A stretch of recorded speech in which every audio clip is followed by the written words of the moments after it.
Assalamualaikum warahmatullahi wabarakatuh. Alhamdulillah wassalatu wassalamu ala rasulillah amma ba'du.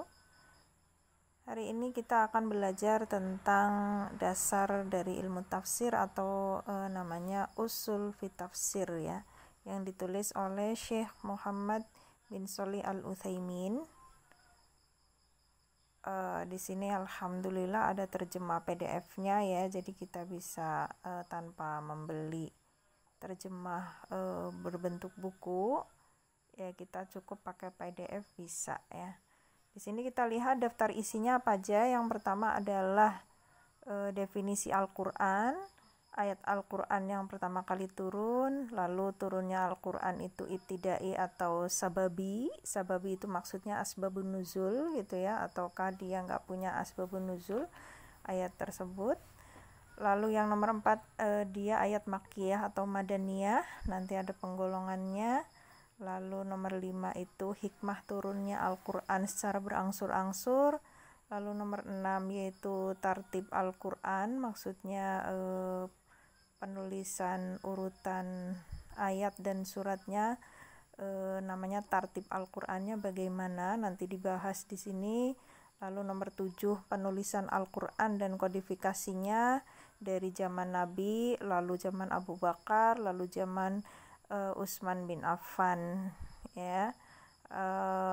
Lalu berikutnya adalah di sini membahas tentang tafsir, definisi tafsir apa, lalu kewajiban setiap muslim dalam menafsirkan Al-Qur'an, sumber rujukan dalam menafsirkan Al-Qur'an apa aja, lalu perbedaan yang terjadi di dalam tafsir bil ma'thur apa, lalu penerjemahan Al-Qur'an, hukum menerjemahkan Al-Qur'an gimana. Lalu di sini disebutkan para ahli tafsir yang terkenal dari sahabat itu ada Ali bin Abi Thalib, Abdullah bin Mas'ud, Abdullah bin Abbas. Lalu ahli tafsir yang terkenal dari tabi'in adalah Imam Mujahid dan Qatadah. Lalu berikutnya nomor 7 adalah apa itu ayat muhkam dan ayat mutasyabih, perbedaannya apa. Lalu nomor 8 itu kesan bertentangan dengan dalam Al-Qur'an. Lalu nomor 9 tentang sumpah ya, di sini nanti dibahas tentang uslub bahasa Arabnya ya. Jadi memang ini kan ilmu-ilmu alat, otomatis akan bersinggungan terus dengan bahasa Arab ya dari segi struktur kalimatnya. Lalu di sini juga ada kisah-kisah, lalu ada kisah Israiliyat, bagaimana hukumnya dibahas di sini.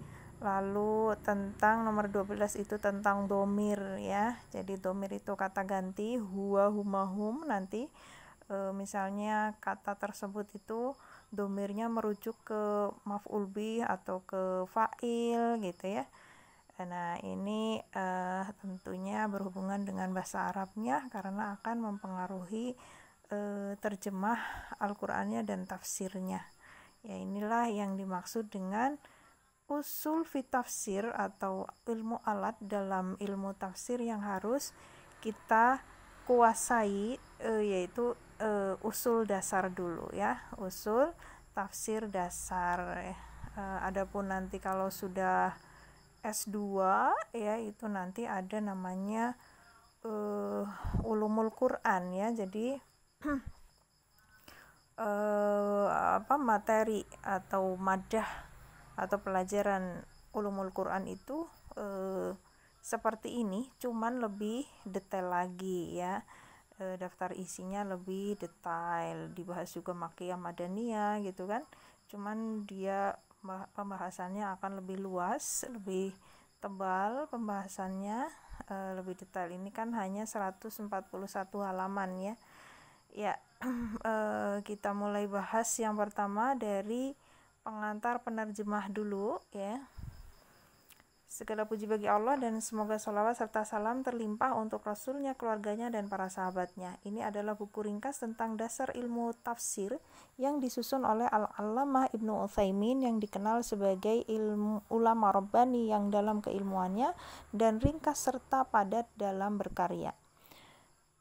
Saat saya hendak menerjemahkan kitab ini, saya mencari terjemahan di internet dan menemukan hasil terjemahan sebagian dari kitab ini, lalu ku sempurnakan semua babnya. Semoga Allah membalas penerjemah tersebut dan memberi balasan pada kita dan semua yang terlibat dalam menyebarkan terjemahan ini.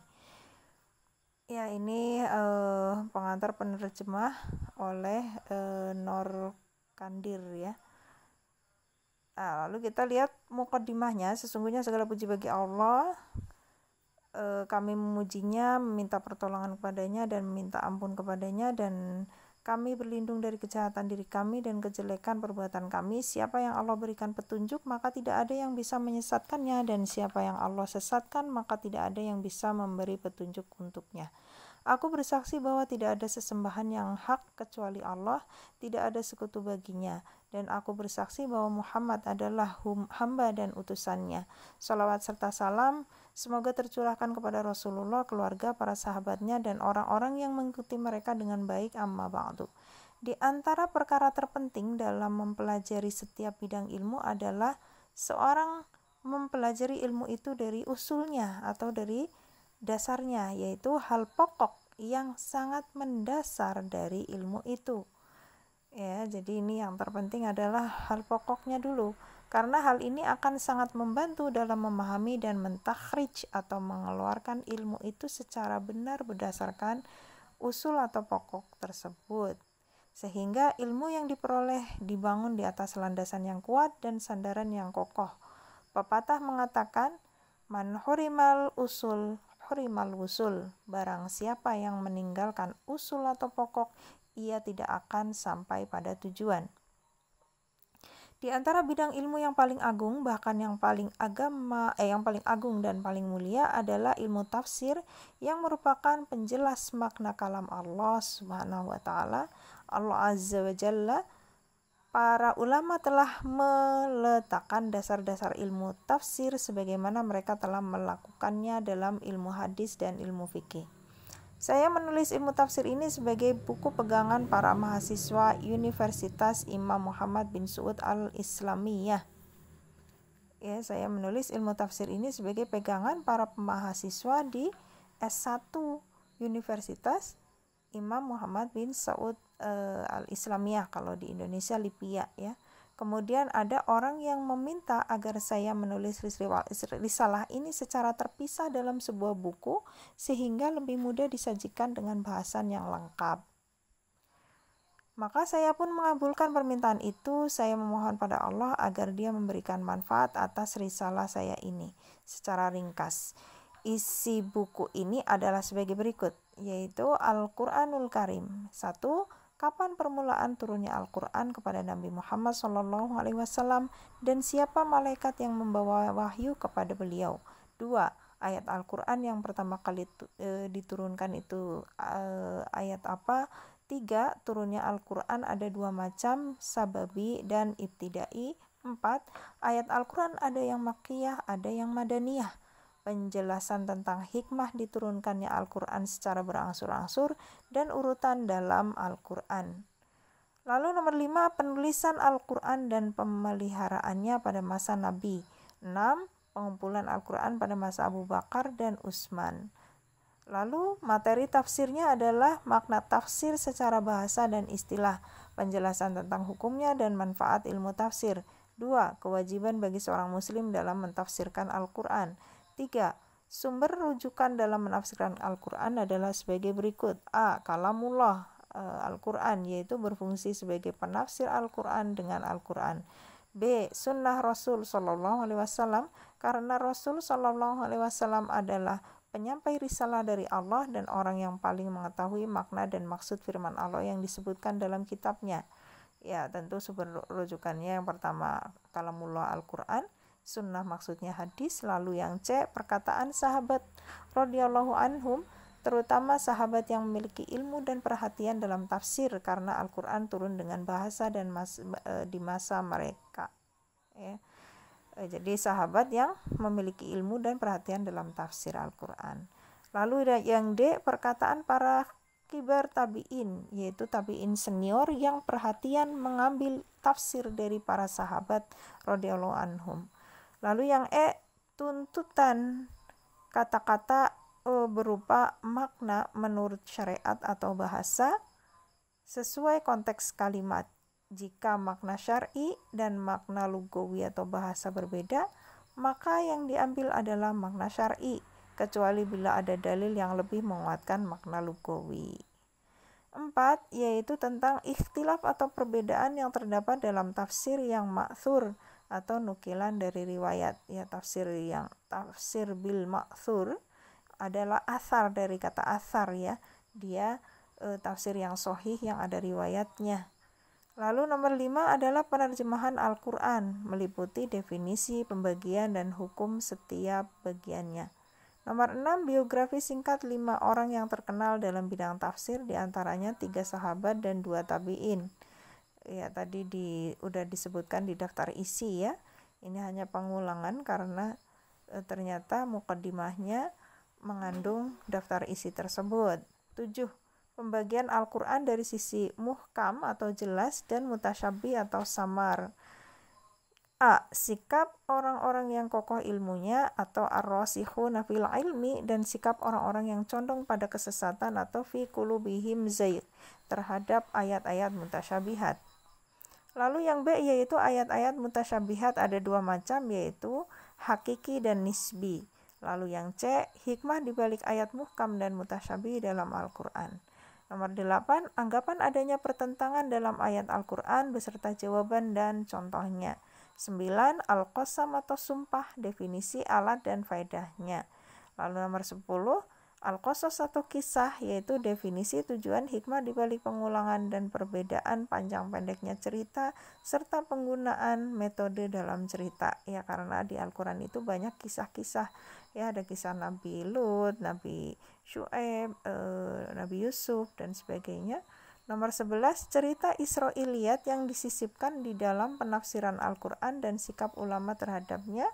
Lalu nomor 12, dhamir atau kata ganti, yaitu definisinya, sumber rujukannya, isim dhohir yang menempati posisi isim dhamir dan faedahnya, pengalihan dhamir dan faedahnya, dhamir fasal atau terpisah, huwa gitu kan, itu terpisah berarti, dan faedahnya. Ya, ini adalah mukaddimah hampir mirip dengan daftar isi tadi persis ya. Jadi kita hanya mengulang aja tadi dibaca. Lalu sekarang mulai ke pembahasan inti ya, yaitu definisi Al-Quran. Ya, kita udah sampai halaman 13 ya, ini sampai halaman 141. Kita percepat aja karena ini sesinya juga sesi terjemah ya. Insya Allah mudah dipahami. Kenapa saya pakai terjemah ya, untuk memudahkan para pemula ya, karena biasanya para pemula itu bisa membaca kitab Arab tapi lama. Karena apa? Karena kosakatanya sedikit ya. Jadi nanti bisa dibandingkan antara buku yang berbahasa Arab dengan terjemahnya. Jadi nanti untuk menambah kosakata bahasa Arabnya sendiri dari terjemah ini. Begitu caranya ya. Jadi kita nggak usah baca kitab Arabnya biar menyingkat waktu. Ya, kita lanjutkan definisi Al-Quran. Al-Quran secara bahasa adalah masdar atau kata bentukan dari qoro'a ya, qoro'a yaqra'u Qur'anan gitu ya. Jadi masdar dengan makna membaca atau dengan makna mengumpulkan. Anda mengatakan qoro'a Qur'anan wa Qur'anan seperti halnya jika Anda mengatakan ghafara ghufran wa ghufranan. Ya, ini adalah makna pertama, yaitu membaca. Adalah bentuk masdar dengan makna isim maf'ul, yaitu bermakna yang dibaca ya. Jadi arti dari Quran tadi itu membaca ya. Itu adalah maknanya isim maf'ul, yaitu yang dibaca. Sedangkan makna kedua adalah mengumpulkan, ya. Jadi Quran makna pertama adalah membaca, makna kedua adalah mengumpulkan. Yang mengumpulkan adalah bentuk masdar dengan makna isim fa'il, ya.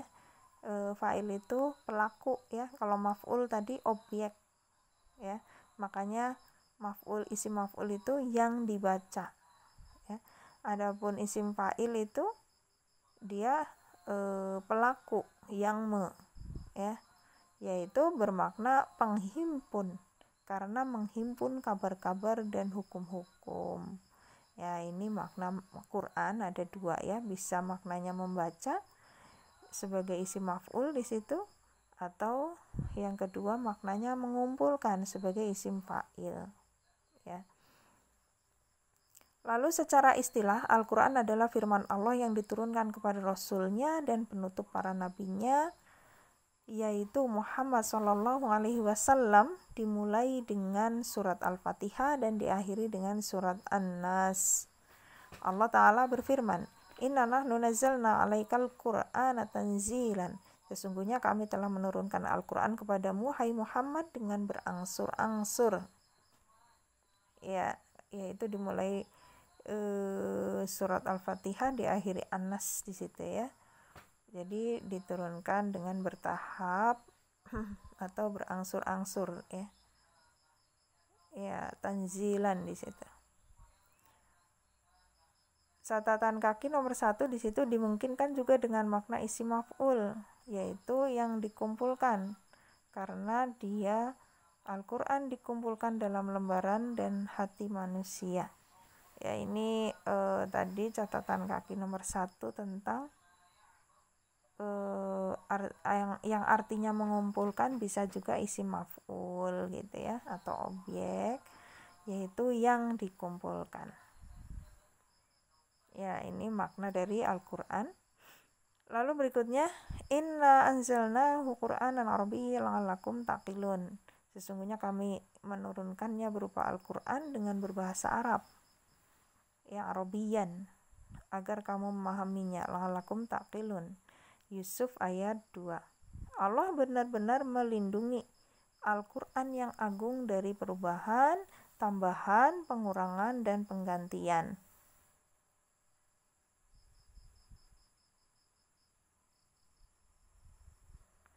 Allah menjamin dengan pemeliharaannya sebagaimana Allah berfirman, Inna nahnu anzalna dzikra wa inna lahu lahafizun. Sesungguhnya kamilah yang menurunkan Al-Quran dan sesungguhnya kami yang benar-benar memeliharanya.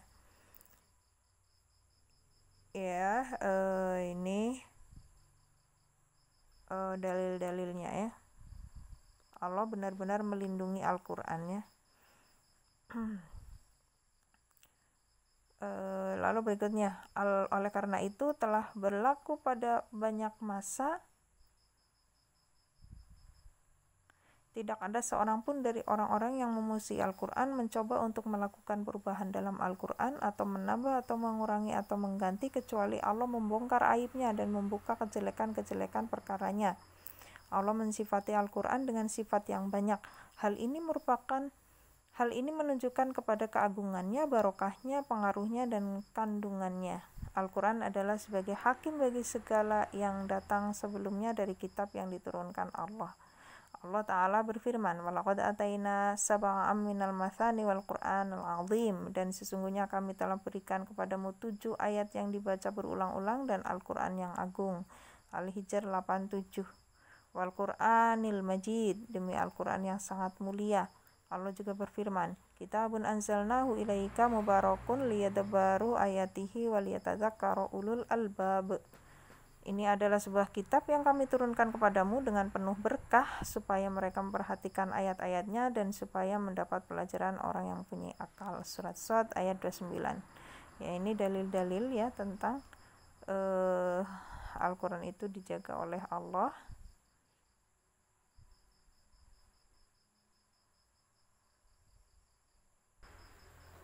Ya, ini adalah penjelasan bahwa Al-Quran itu sebagai hakim tadi, ya,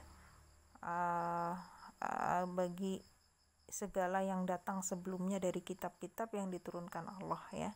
Kita lanjutkan dalilnya di sini Al-An'am 155.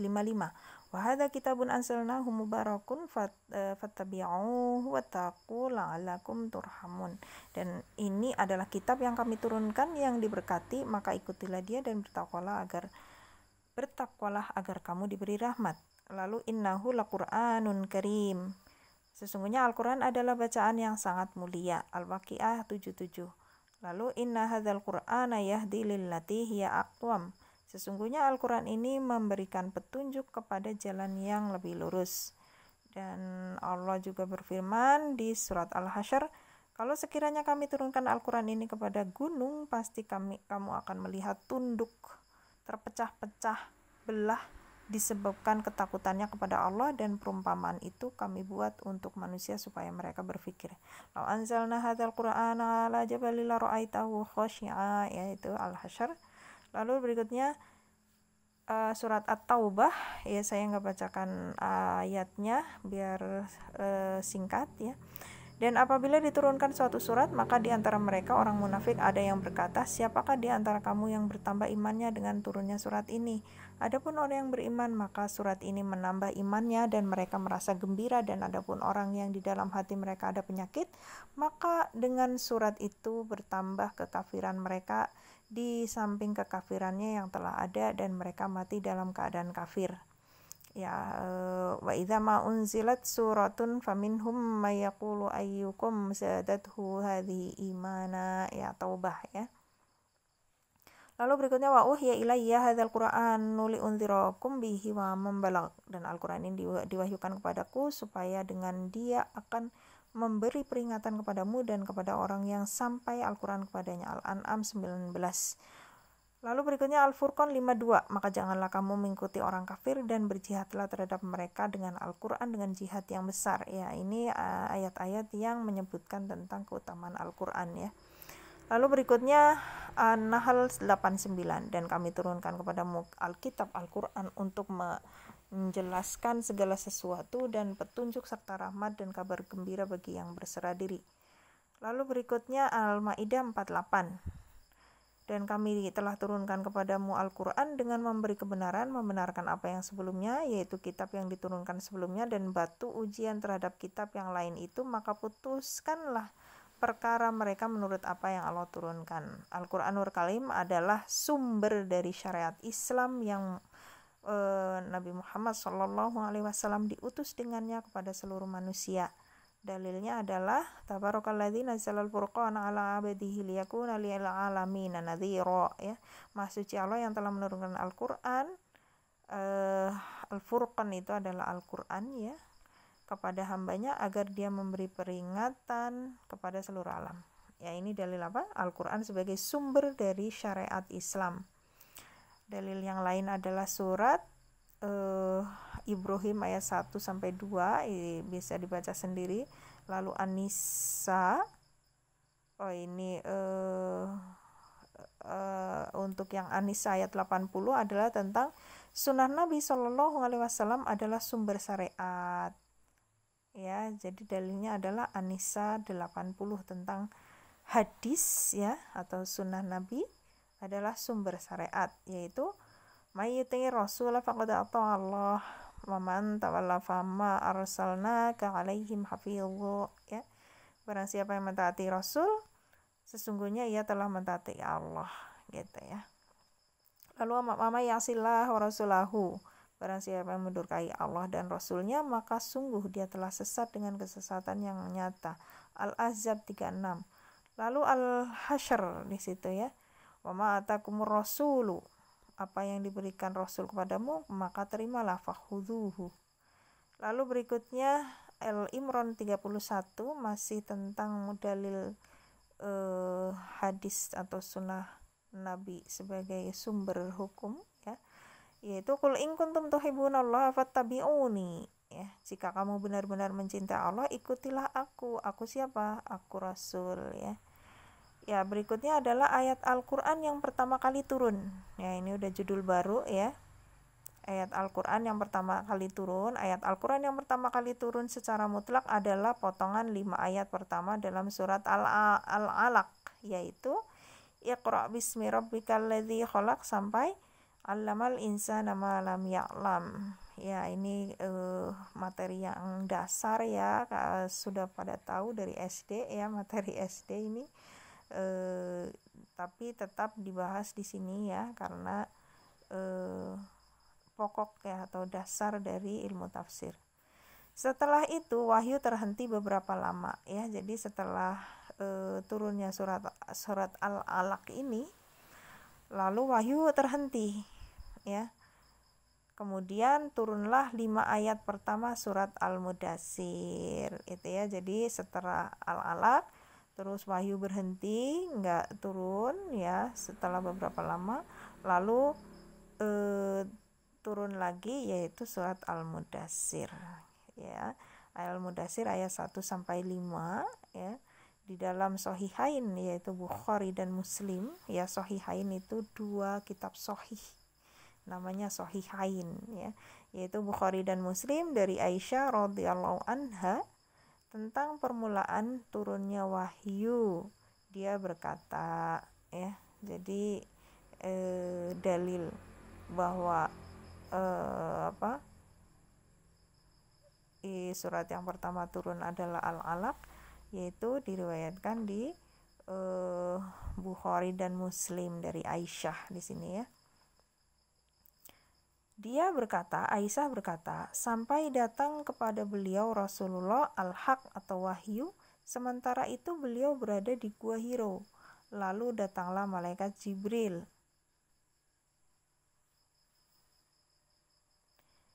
Lantas dia berkata, bacalah Iqra ya.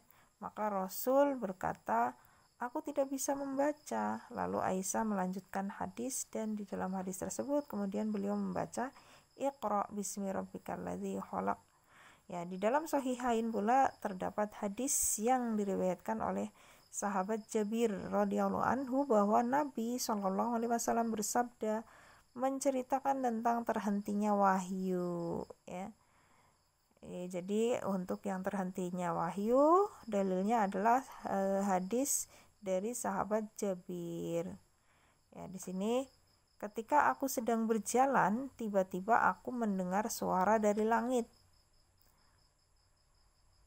Ya, ini kata Nabi ya. Nabi bersabda, ketika aku sedang berjalan, tiba-tiba aku mendengar suara dari langit. Kemudian Jabir melanjutkan hadis, dan di dalam hadis tersebut maka Allah menurunkan ya ayyuhal muddatsir ya. Itu kisah dari turunnya Al-Alaq, lalu berhentinya wahyu, lalu turun Al-Mudassir. Ya, kita baca lagi. Dalam riwayat di atas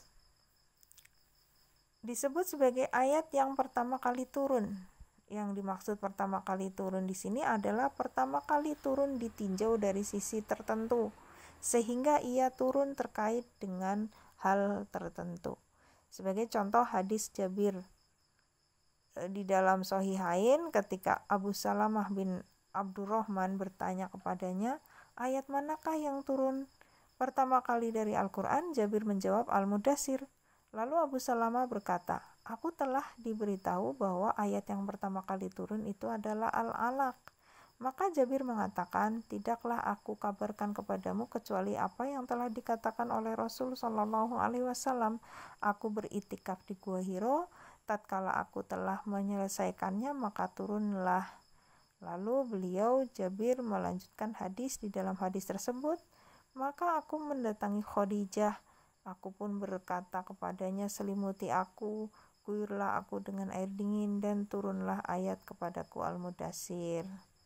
Maka ayat yang pertama kali turun yang disebutkan oleh Jabir ialah ditinjau dari sisi turunnya ayat setelah terputusnya wahyu. Nah ini ya, jadi hadis ini tidak bertentangan antara hadis Aisyah tadi ya, tapi hadis Jabir itu ayat sama ya, surat yang pertama turun tapi setelah terputusnya wahyu ya, namanya ba'da fatroh ya bahasa Arabnya ya, atau di dari sisi ayat yang pertama kali turun saat pengangkatan Nabi sebagai Rasul. Karena ayat yang turun dalam surat Al-Alaq adalah ayat yang menetapkan beliau menjadi Nabi. Ya, jadi ayat yang menetapkan Nabi sebagai Nabi adalah Al-Alaq. Sedangkan ayat yang menetapkan Nabi sebagai Rasul adalah Al-Mudassir. Ya. Dan ayat yang turun dalam surat Al-Mudassir adalah ayat yang menetapkan beliau menjadi Rasul di dalam ayat. Berdiri dan berilah peringatan. Ya. Kum fa'anzir gitu ya. Kum berdirilah, fa'anzir berilah peringatan. Ya. Oleh karena itu para ulama mengatakan Nabi Shallallahu Alaihi Wasallam diangkat sebagai Nabi dengan surat Al-Alaq dan beliau diangkat sebagai Rasul dengan surat Al-Mudassir. Ya, terus nomor 3 judul baru yaitu turunnya Al-Quran ibtidai dan sababi. Maksudnya apa? Turunnya Al-Quran itu dibagi dua. Yang pertama adalah ibtidai, yaitu turunnya tanpa didahului sebab tertentu, ya. Dan kebanyakan ayat-ayat Al-Quran turun seperti ini, ya, nggak ada sebabnya gitu, tahu-tahu turun gitu kan. Kalau yang ada sebabnya kan dia namanya asbabun nuzul gitu ya. Nah, di sini misalnya firman Allah, wa minhum man ahadallah la in atana min fadlihi lanasaddaqanna wa lanakunanna minas sholihin. Nah, dan di antara mereka ada orang yang telah berikrar kepada Allah, sesungguhnya jika Allah memberikan sebagian karunia-Nya kepada kami, pastilah kami akan bersedekah dan pastilah kami termasuk orang-orang yang solih. Atau At-Taubah 75. Ayat ini turun secara ibtidai yang menjelaskan tabiat orang munafik. Adapun yang mengatakan ia turun berkenaan dengan Sa'labah bin Hatib dalam kisah terkenal yang panjang yang disebutkan oleh para ahli tafsir dan diceritakan oleh para penceramah, maka statusnya lemah hadisnya, ya, tidak benar sama sekali, ya. Jadi memang ada di Asbabun Nuzul, ya, kitab-kitab Asbabun Nuzul, misalnya kitab Imam Suyuti tentang Asbabun Nuzul itu ada hadis-hadis yang lemah atau dhaif yang dimasukkan di dalam Asbabun Nuzul, ya. Jadi untuk yang silahkan kalau untuk mau merujuk Asbabun Nuzul, ayat-ayat Asbabun Nuzul yang sahih, yang hadisnya sudah dipilih-pilih, yaitu milik Syekh Mukbil, ya, karangan Syekh Mukbil itu sudah lebih dipisah-pisah antara yang hadis dhaif dengan Asbabun Nuzul yang hadisnya sahih semua gitu ya.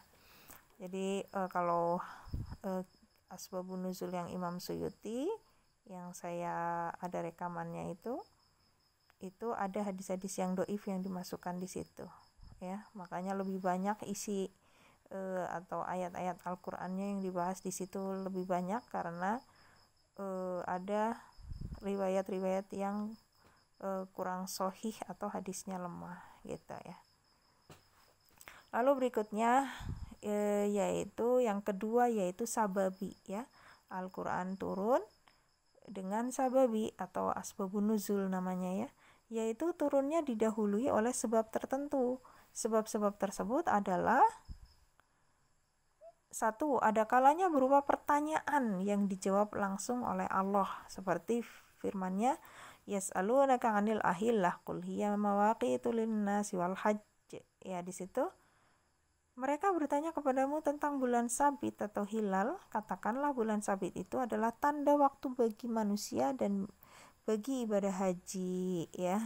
Hilal, ya, hilal untuk tanda awal Ramadan gitu ya. Ya. Itu Al-Baqarah 189 karena ada pertanyaan lalu langsung Allah turunkan ayat ini gitu. Lalu sebab kedua adalah terjadi peristiwa yang membutuhkan penjelasan dan peringatan seperti ayat wala in sa'altahum la yaqulunna innama kunna nakhudu wa nal'ab.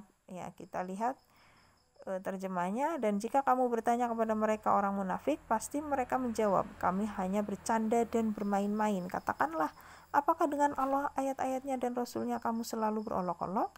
Tidak usah kamu minta maaf karena kamu kafir sesudah beriman. Jika kami memaafkan segolongan dari kamu lantaran mereka taubat, niscaya kami akan mengazab golongan yang lain yang tidak bertaubat disebabkan mereka adalah orang-orang yang selalu berbuat dosa. At-Taubah 65-66. Dua ayat ini turun berkenaan dengan seorang munafik yang berkata saat perang Tabuk di sebuah majelis, kami tidak pernah melihat orang-orang yang seperti kori kita yang rakus perutnya, dusta lisannya, dan penakut saat bertemu musuh. Ya, itu mereka munafik itu berkata seperti itu. Yang dimaksud adalah Rasulullah dan para sahabatnya. Ya, jadi orang munafik itu berkata bahwa Rasul itu seorang kori yang rakus perutnya, dusta lisannya, dan penakut saat bertemu musuh. Ya. Lalu maka kabar itu sampai ke Rasul Sallallahu Alaihi Wasallam, lalu turunlah ayat ini, yaitu ayat apa? Wala in sa'altahum layakulunna, At-Taubah ayat 65-66 ini. Ya, datanglah orang itu meminta maaf pada Nabi, ya. Setelah ayat ini turun, lalu orang munafik itu minta maaf pada Nabi atas perkataan tersebut. Lalu Al-Quran menjawab, Abillahi wa ayatihi wa rasulihi kuntum tastahzi'un. Apakah terhadap Allah, ayat-ayatnya dan Rasulnya kalian berolok-olok?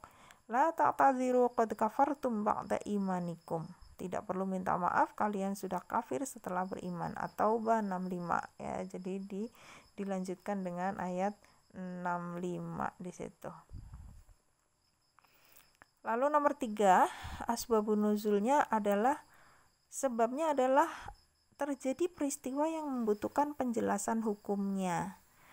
Ya, contohnya adalah di surat Al-Mujadilah ayat 1, ya, di situ tentang qad sami'allahu qaulal lati tujadiluka fi zawjiha wa tashtaki ila Allah wa wallahu yasma'u tahawurakuma innallaha sami'un basir. Ya, ini adalah tentang sungguh Allah telah mendengar perkataan wanita yang mengajukan gugatan kepada kamu tentang suaminya, yaitu Khawlah di sini, ya, yang dizihar oleh suaminya, yang suaminya berkata kamu seperti punggung ibuku. Ya, itu adalah ayat zihar, ya. Lalu dijawab oleh Allah dengan qad sami'allahu qaulal lati tujadiluka. Sungguh Allah telah mendengar perkataan wanita yang mengajukan gugatan atas suaminya, itu, ya, dan mengadukan juga kepada Allah. Dan Allah mendengar soal jawab antara kamu berdua, sesungguhnya Allah mendengar lagi Maha melihat. Ya, ini adalah jawaban dari peristiwa Khawlah yang dizihar oleh suaminya. Lalu berikutnya faedah mengetahui asbabun nuzul.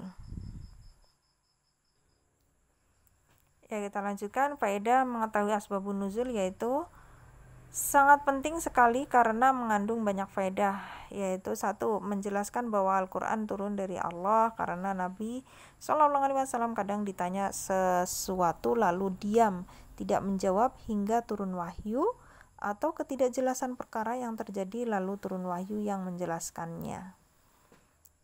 Ya, contoh untuk yang pertama adalah firman Allah di situ, wa yas'alunaka 'anir ruh, dan mereka bertanya kepadamu tentang ruh. Katakanlah, ruh itu termasuk urusan Tuhanku dan tidaklah kamu diberi pengetahuan melainkan sedikit. Ya, disebutkan dalam Sahih Bukhari dari Abdullah bin Mas'ud radhiyallahu anhu, ada orang Yahudi yang bertanya, wahai Abul Qasim atau Nabi, apa itu ruh? Beliau diam, tidak menjawab sedikit pun. Aku pun tahu bahwa sedang turun wahyu ke beliau. Aku tetap di tempatku. Ketika wahyu selesai turun, beliau membaca wa yas'alunaka 'anir ruh, dan mereka bertanya padamu tentang ruh. Ruh itu termasuk urusan Tuhanku.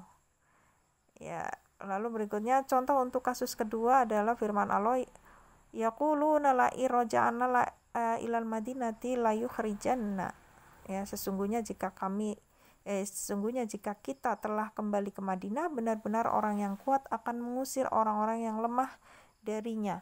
Padahal kekuatan itu hanyalah bagi Allah, bagi Rasul dan orang mukmin, tetapi orang munafik itu tiada mengetahui, ya. Lalu faedah dari asbabun nuzul yang kedua adalah di sini disebutkan dalam Sahih Bukhari bahwa Zaid bin Arqam mendengar Abdullah bin Ubay. Maaf, ini nomor 2 maksudnya adalah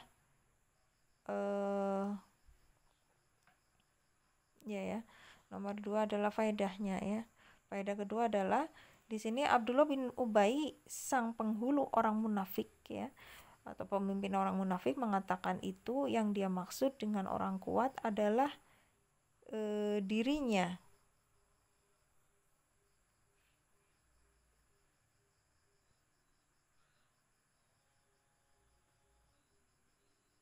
Ya, dirinya orang kuat dan orang yang terhina adalah Rasul dan sahabatnya. Maka Zaid mengatakan hal itu kepada pamannya. Lalu ia mengabarkan itu kepada Rasul. Maka Nabi menyuruh Zaid datang, lalu ia mengabarkan apa yang ia dengar, dan Nabi menyuruh Abdullah bin Ubay dan sahabatnya datang. Mereka bersumpah tidak mengucapkannya, dan Rasul menerimanya. Maka Allah menurunkan ayat yang membenarkan Zaid dalam ayat ini. Maka menjadi jelas perkara tersebut bagi Rasul, ya. Jadi ini kasus kedua, ya, yaitu tentang Allah. Faedah asbabun nuzul pertama, ya, masih di faedah asbabun nuzul pertama, yaitu menjelaskan bahwa Al-Quran turun dari Allah, ya, karena Nabi saat ditanya itu, saat menjawab pertanyaan itu dari wahyu, dan adanya ketidakjelasan perkara tadi, ya. Ketidakjelasan perkara ini benar nggak yang dikatakan Zaid tentang bahwa Abdullah bin Ubay itu mengolok-olok Nabi dan sahabatnya. Ternyata langsung diturunkan ayat al-munafikun ini, gitu, ya. Jadi itu kisah yang ketiga tentang faedah asbabun nuzul yang pertama.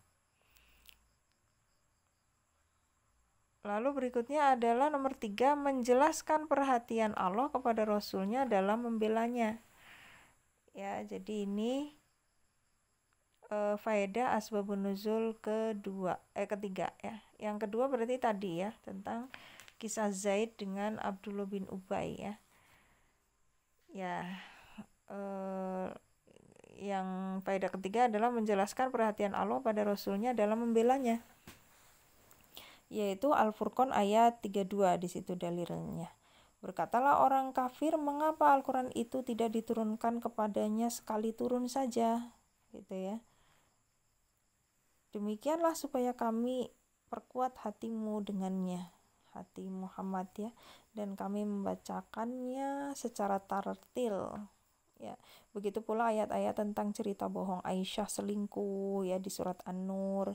Ayat tersebut membela ranjang beliau dan membersihkannya dari apa yang dikotori oleh para tukang penyebar bohong, ya. Ya, jadi surat An-Nur yang tentang kisah Aisyah langsung dibela dengan surat An-Nur oleh Allah saat dituduh berzina, ya, dengan sahabat. Ini adalah faedah asbabun nuzul yang ketiga, ya, menjelaskan perhatian Allah pada Rasulnya dan membelanya. Lalu nomor 4 faedahnya adalah menjelaskan perhatian Allah dalam menghilangkan kesulitan hamba-hambanya. Contohnya adalah tayamum, ya, di dalam Sahih Bukhari bahwa kalung Aisyah hilang saat bersama Nabi dalam suatu safar, maka Nabi singgah untuk mencarinya sementara manusia atau pasukan singgah tanpa perbekalan air yang memadai. Mereka mengadu pada Abu Bakar. Singkat cerita, Allah menurunkan ayat tayamum sehingga mereka semua tayamum, ya. Jadi itu saat safar, tapi bekalnya habis, ya. Akhirnya nggak ada air, untuk wudhu, maka di situ disyaratkan tayamum, ya. Sehingga mereka semua bertayamum. Usaid bin Hudair berkata, ini bukan keberkahan pertama kalian, wahai keluarga Abu Bakar, ya. Jadi itu berkahnya Aisyah kehilangan kalung di situ malah menjadi berkah turunnya ayat tayamum, gitu ya. Lalu berikutnya nomor 5 adalah memahami ayat dengan benar, ya. Jadi faedah asbabun nuzul kelima. Memahami ayat dengan benar, di situ sesungguhnya Safa dan Marwah adalah sebagian syiar Allah, maka barang siapa yang beribadah haji ke Baitullah dan atau berumroh, maka tidak ada dosa baginya mengerjakan sa'i antara keduanya. Dan barang siapa yang mengerjakan suatu kebajikan dengan kerelaan hati, maka sesungguhnya Allah Maha mensyukuri kebaikan lagi Maha mengetahui. Al-Baqarah 158. Yang nampak dari ayat ini tidak ada dosa baginya adalah menunjukkan hukum sa'i maksimal mubah, ya. Hukum sa'i itu mubah. Dalam Sahih Bukhari dari Asim bin Sulaiman, dia berkata, aku bertanya kepada Anas bin Malik tentang Safa Marwah. Dia menjawab, kami dahulu memandang keduanya termasuk perbuatan jahiliyah. Kami pun tidak melakukannya saat agama Islam. Lalu Allah turunkan ayat, sesungguhnya Safa Marwah adalah sebagian dari syiar Allah, maka barang siapa yang beribadah haji ke Baitullah atau umrah, maka tidak ada dosa baginya mengerjakan sa'i, ya. Jadi sa'i tadi apa? Menunjukkan hukum sa'i maksimal mubah, gitu.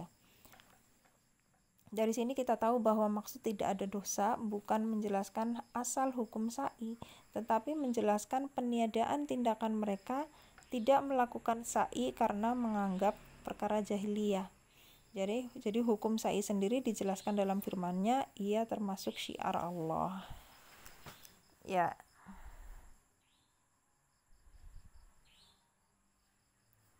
Ya, jadi di sini intinya di Al-Baqarah ayat 158, di sini maksud dari tidak ada dosa atau fala junaha, gitu ya. Maksudnya adalah bukan menganggap bahwa hukum sa'i itu adalah mubah, karena sa'i itu adalah rukun dari haji, gitu ya. Dan umroh, maka di situ di sini untuk menepis tentang orang-orang jahiliyah yang dulu itu tidak sa'i, gitu, saat berhaji dan umroh, ya, seperti itu, ya. Ya, jadi hukum sa'i di sini sa'i itu termasuk rukun dari haji dan umroh, ya, jadi wajib dilaksanakan, ya. Di sini maksud dari yaitu yang ada lafaz yang menunjukkan wajibnya adalah min sya'airillah, ya. Inna Safa wal Marwata min sya'airillah, dari termasuk dari syiar-syiar Allah yang merupakan rukun dari haji dan umroh. Ya, kita lanjutkan lafaz umum dan sebab khusus, ya. Kita lihat apabila ayat turun karena suatu sebab sementara lafaznya umum, maka ia mencakup sebab dan setiap yang tercakup dalam lafaz tersebut. Sebab Al-Quran diturunkan sebagai syariat universal yang mencakup semua umat. Yang menjadi acuan adalah lafaz umum, bukan sebab khususnya. Contohnya adalah di ayat li'an, yaitu yang menuduh istrinya berzina, ya. Di situ walladzina yarmuna azwajahum walam yakul lahum syuhada'u illa. Nah, di situ dan orang-orang yang menuduh istrinya berzina padahal mereka tidak mempunyai saksi selain mereka sendiri, maka persaksian orang itu ialah 4 kali bersumpah dengan nama Allah. Sesungguhnya dia adalah termasuk orang yang benar, ya. Ini adalah ayat li'an, ya, bersumpah, ya. Dan sumpah yang kelima bahwa laknat Allah atasnya jika dia termasuk orang yang dusta, ya. Ini cara li'an jadinya, ya. Istrinya itu dihindarkan dari hukuman oleh sumpahnya 4 kali atas nama Allah, sesungguhnya suaminya itu benar termasuk orang yang dusta. Dan sumpah yang kelima bahwa laknat Allah atasnya jika suami itu termasuk yang benar ya. Jadi saling li'an itu saling melaknat antara suami dan istri ya. Jadi bersumpah 5 kali, yang 4 kali bersumpah, lalu yang kelimanya adalah melaknat ya. Jadi laknat Allah atas suami atau istri tersebut ya, suaminya atau istrinya, jika memang dia termasuk benar perkataannya atau tuduhannya gitu ya. Ini adalah ayat li'an, saling melaknat karena menuduh istrinya berzina. Ya, jadi ini apa? Maksudnya adalah lafaznya umum tapi karena sebab khusus, yaitu sebab dari kisah ini ya, kisah sahabat ini. Nah, di sini diterangkan di dalam Sahih Bukhari disebutkan Hilal bin Umayyah menuduh istrinya berzina ya. Ini kan berarti sebab khusus ya. Jadi dia punya sebab khusus, peristiwa khusus, yaitu yang dialami oleh Hilal bin Umayyah yang menuduh istrinya berzina dengan Syarik bin Sahma gitu ya. Jadi sebab khususnya ini, tapi lafaznya itu jadi umum untuk semua muslimin ya, berlaku untuk semua muslimin. Jika ada peristiwa seperti ini, maka namanya peristiwa li'an, yaitu saling melaknat ya. Jadi kalau misalnya ada seorang suami yang menuduh istrinya berzina, bisa dengan li'an ini, yaitu saling melaknat atau saling bersumpah ya. Ini yang dimaksud dengan lafaz umum ya dan sebab khusus gitu. Ya, kita lanjutkan di sini. Lalu Nabi bersabda, datangkan bukti atau kamu yang akan dicambuk gitu, yang nuduh itu ya. Kalau nggak datangin bukti, kamu dicambuk gitu.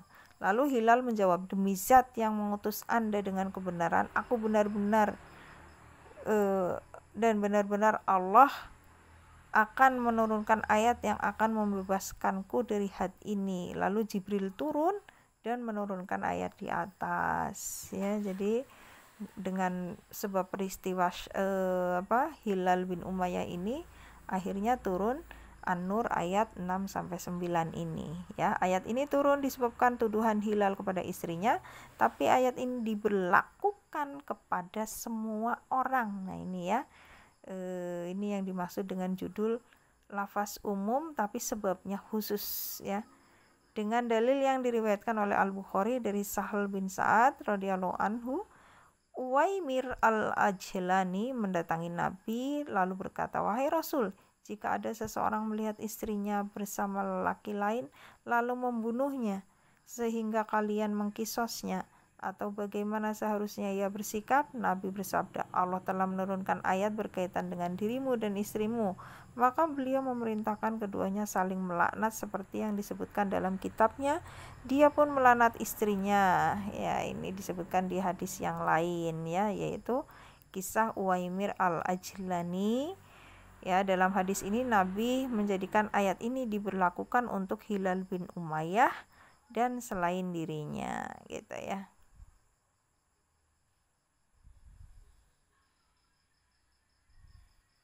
Ya, mungkin sampai segini dulu untuk pertemuan kali ini. Kita sudah sampai halaman 36 ya. Kita lanjutkan nanti. Barakallahu fikum. Jazakumullahu khairan atas semuanya. Mohon maaf kalau banyak kekurangan. Subhanaka Allahumma wa bihamdika asyhadu an la ilaha illa anta astaghfiruka wa atubu ilaik. Assalamualaikum warahmatullahi wabarakatuh.